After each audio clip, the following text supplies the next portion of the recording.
ನಮಸ್ತೆ TV 24 news ವಾಹಿನಿಗೆ ಸ್ವಾಗತ.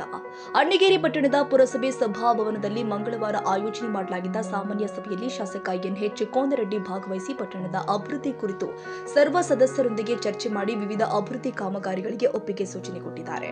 ಬಸಾಪುರ ಹತ್ತಿರ ನಿರ್ಮಾಣವಾದ ಶಾಶ್ವತ ಕುಡಿಯುವ ನೀರಿನ ಕೆರೆಗೆ ಅಣ್ಣಿಗೇರಿ ಅಮೃತೇಶ್ವರ ಕುಡಿಯುವ ನೀರಿನ ಜಲಾಶಯ ಹಂತ ನಾಮಕರಣ ಮಾಡಲು ಶಾಸಕ ಎನ್ಎಚ್ ಕೋನರೆಡ್ಡಿ ನೇತೃತ್ವದಲ್ಲಿ ಸದಸ್ಯರು ಒಪ್ಪಿಗೆ ಸೂಚಿಸುವುದರ ಮೂಲಕ ಟರಾವು ಪಾಸ್ ಮಾಡಿದ್ದಾರೆ. ಪೌರ ಕಾರ್ಮಿಕರಿಗೆ ವಿಶ್ರಾಂತಿ ಪಡೆಯಲು ಪುರಸಭೆ ಆವರಣದಲ್ಲಿ ಅಂದಾಜು 29 ಲಕ್ಷ ಅನುದಾನದಲ್ಲಿ ಪ್ರತ್ಯೇಕವಾಗಿ ಮಹಿಳೆಯರಿಗೆ ಮತ್ತು ಪುರುಷರಿಗೆ ವಿಶ್ರಾಂತಿ ಗೃಹ ಮತ್ತು ಅಮೃತ ನಗರದಲ್ಲಿ ನೂತನವಾಗಿ ಉದ್ಯಾನವನ ಶಾಸಕ ಎನ್ಎಚ್ ಕೋನರೆಡ್ಡಿ ಲೋಕಾರ್ಪಣೆಗೊಳಿಸಿದ್ದಾರೆ. ಪಟ್ಟಣದ ಸೌಂದರ್ಯೀಕರಣಕ್ಕೆ ಬೇಕಾಗುವ ಎಲ್ಲಾ ಸೌಲಭ್ಯ ಒದಗಿಸಲು ನಾನು ಪ್ರಾಮಾಣಿಕ ಪ್ರಯತ್ನ ಮಾಡ್ತಾ ಇದ್ದೀನಿ.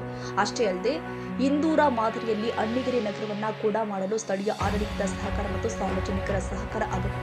ಮುಂದಿನ 2 ದಿನದಲ್ಲಿ 124 ವೆಚ್ಚದ ಒಳಚರಂಡಿ ಕಾಮಗಾರಿಗೆ ಚಾಲನೆ ಕೊಡಲಾಗುತ್ತೆ ಅಂತ ಎನ್ಎಚ್ ಕೋನರೆಡ್ಡಿ ಹೇಳಿದ್ದಾರೆ. ಪಟ್ಟಣದ ಹೈಟೆಕ್ ಲೈಬ್ರರಿ ಆರಂಭಿಸುವುದು, ಘನತ್ಯಾಜ್ಯ ವಸ್ತು ನಿರ್ವಹಣೆ 2026 ನಿಯಮಗಳನ್ನು ಅನುಷ್ಠಾನಗೊಳಿಸುವುದು, ತ್ಯಾಜ್ಯ ನೀರು ನಿರ್ವಹಣಾ ಘಟಕ ಮತ್ತು 2.91 ಎಂಎಲ್ಸಿ ಸಾಮರ್ಥ್ಯದ ಘಟಕ ನಿರ್ಮಾಣ ಕಾಮಗಾರಿಗೆ ಪುರಸಭೆ ವಂತಿಗೆ ಪಾವತಿಸಲು ಸರ್ವ ಸದಸ್ಯರು ಅನುಮೋದನೆ ಕೊಟ್ಟಿದ್ದಾರೆ.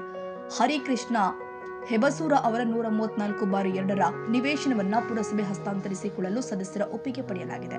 ಪಟ್ಟಣದಲ್ಲಿ ಮಹರ್ಷಿ ವಾಲ್ಮೀಕಿ ಸಮುದಾಯ ಭವನ ನಿರ್ಮಾಣ ಮಾಡಲು ಸೂಕ್ತ ಜಾಗವನ್ನು ಗುರುತಿಸಲು ಅಧಿಕಾರಿಗಳಿಗೆ ಸೂಚನೆ ಕೊಡಲಾಗಿದೆ.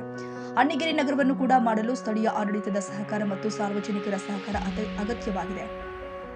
ಮುಂದಿನ 2 ದಿನದಲ್ಲಿ 124 ವೆಚ್ಚದ ಒಳಚರಂಡಿ ಕಾಮಗಾರಿಗೆ ಚಾಲನೆ ಕೊಡಲಾಗುತ್ತೆ ಅಂತ ಕೋನರೆಡ್ಡಿ ಹೇಳಿದ್ದಾರೆ.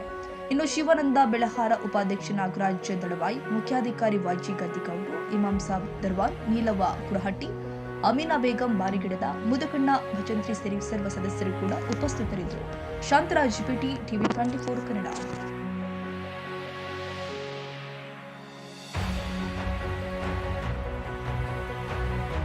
ಕನ್ನಡಿಗರ ಮೆಚ್ಚಿನ ನಿಮ್ಮ ಟಿವಿ 24 ಕನ್ನಡ ನ್ಯೂಸ್ ವಾಹಿನಿ ಇದೀಗ ಟಿವಿಯಲ್ಲಿ ಲಭ್ಯ. ಕರ್ನಾಟಕ ಮತ್ತು ದೇಶ ವಿದೇಶದ 360 ಡಿಗ್ರಿ ಸುದ್ದಿ ಹಾಗೂ ಉತ್ತರ ಕರ್ನಾಟಕ, ಬೆಳಗಾವಿ, ಬಾಗಲಕೋಟೆ, ಧಾರವಾಡ, ಹಾವೇರಿ, ಗದಗ, ಬಿಜಾಪುರ ಜಿಲ್ಲೆಯ ಕ್ಷಣ ಕ್ಷಣದ ವಿವರವನ್ನ ಪಡೆಯುವುದಕ್ಕೆ ಟಿವಿ 24 ಕನ್ನಡ ನ್ಯೂಸ್ ವಾಹಿನಿಯನ್ನ ಲೈಕ್ ಮಾಡಿ, ವಿಡಿಯೋಗಳನ್ನ ಶೇರ್ ಮಾಡಿ, ಕಮೆಂಟ್ ಮಾಡುವ ಮೂಲಕ ನಮ್ಮ ವಾಹಿನಿಗೆ ಸಹಕಾರ ನೀಡಿ ಮತ್ತು ಚಾನೆಲ್ ಅನ್ನ ಸಬ್ಸ್ಕ್ರೈಬ್ ಮಾಡಿ. Thank you.